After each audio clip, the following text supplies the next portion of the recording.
Hi guys, nagluto ko karon.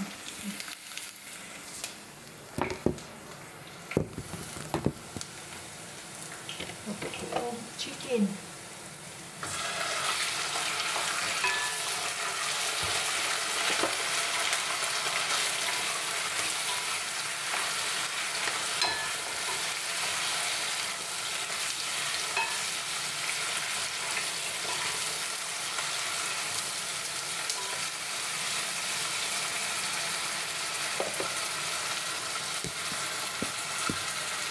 Luto sa atong patron. Pagkain natin kasi iniwan ako dito sa amo ko. Umalis sila. So ako ngayon, ako lang mag-isa dito. Nagluluto ako. Tinula ako ng manok.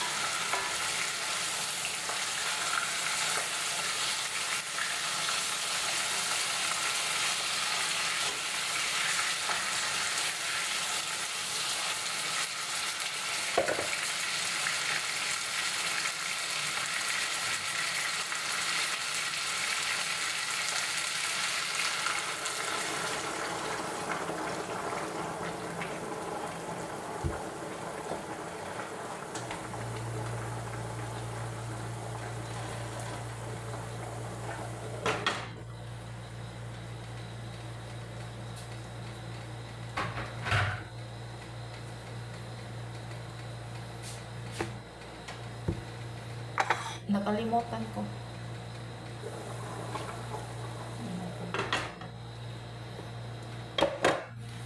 Ako lang mag-isa dito ngayon guys sa bahay nila.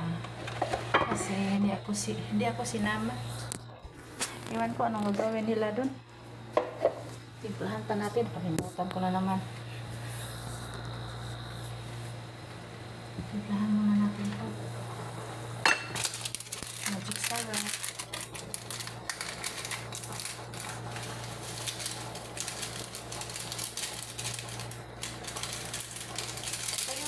Yes, magtimpla kayo ng magic sarap. Iuubos nyo ba? Ako, uubusin ko talaga yan eh.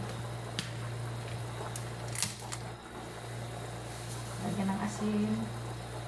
Kunti lang.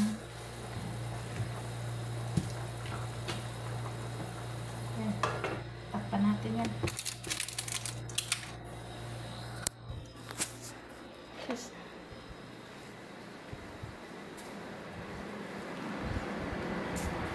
meron akong dito ng patatas at cabbage.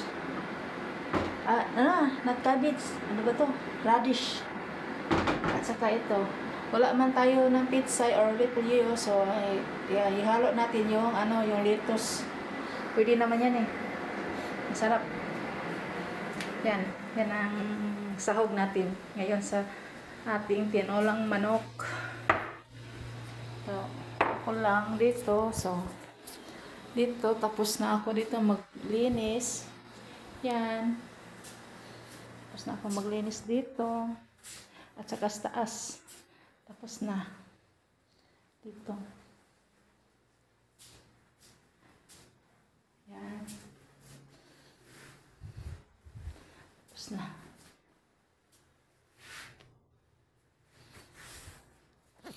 Tapos na yan guys.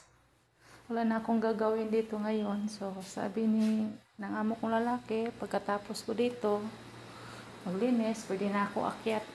Kasi wala naman sila dito eh. Mag-rest na daw ako, mag-rest. Kung anong gustong kakainin ko, magluto lang daw ako. So, gusto ko magtinola. Gusto ko humigop ng mainit na sabaw.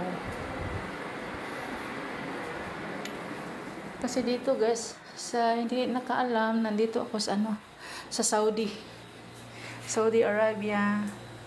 Nagpasalamat talaga ako guys kasi yung mga amo ko mababait talaga. Parang sila pa, yung asal nila, labi na yung among babae ko, yung asal niya, parang asal ng Pinoy yung mabait, basta mabait sila, wala silang pakialam sa trabaho ko. Ayun.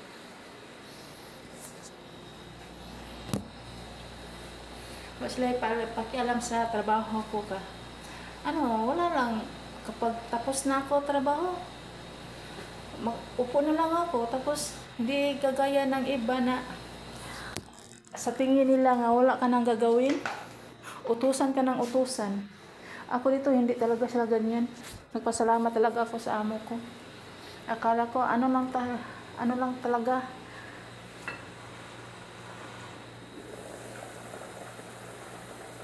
Ano ba yung tawag niyan?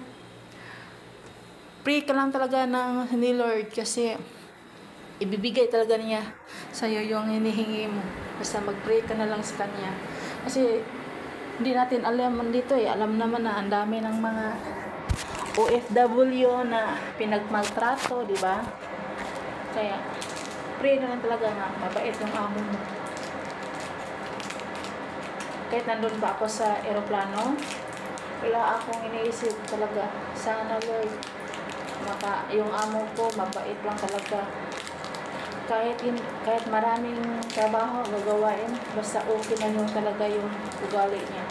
Makakain ka sa gustong oras. Yan. Binigay talaga ni Lord sa akin. Kaya tsaga-tsagaan kayong mga OFW. So, tsaga-tsagaan tayo. Ang amo ko ako, ano makakain nila, kakainin ko din. Hindi kagaya ng ibang amo na huwag kang makain dyan. Yung rif, ikandado pa yan. Nilalak, dito hindi.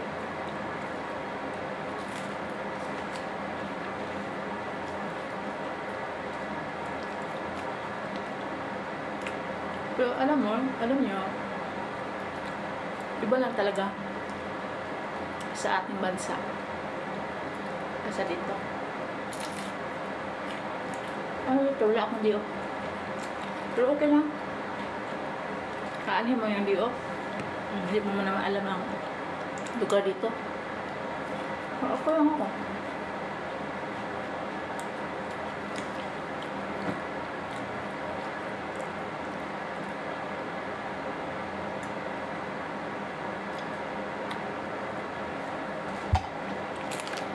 Kain. Mag-snack muna tayo.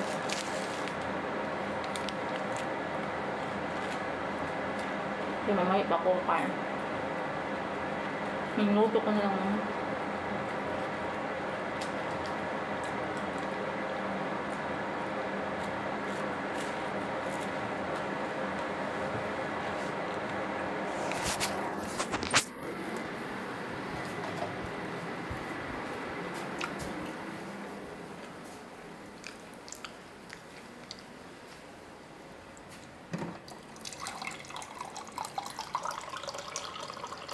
Mainit ka na dito rin.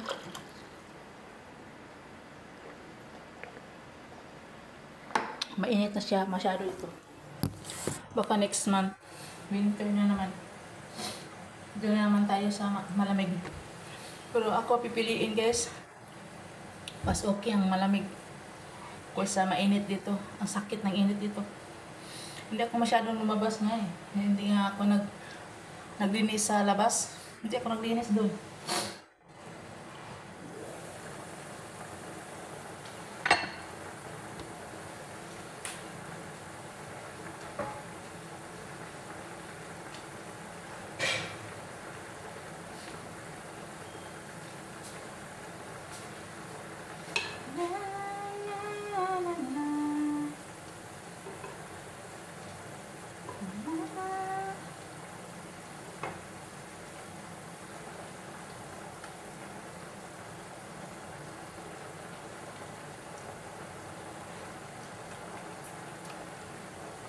Pahit na.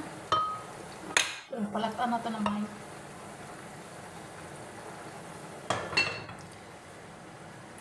Kaya pagkatapos nito, akyat ako muna.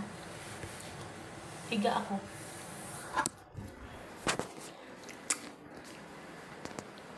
Pero laay. Laay. Ano bang Tagalog sa laay guys? Hindi ko alam eh. Kasi Bisaya kasi ako. Bye guys. Don't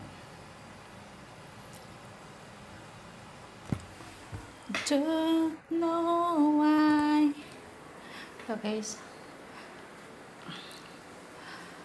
Please follow me guys, subscribe, share, like, comments. Bye!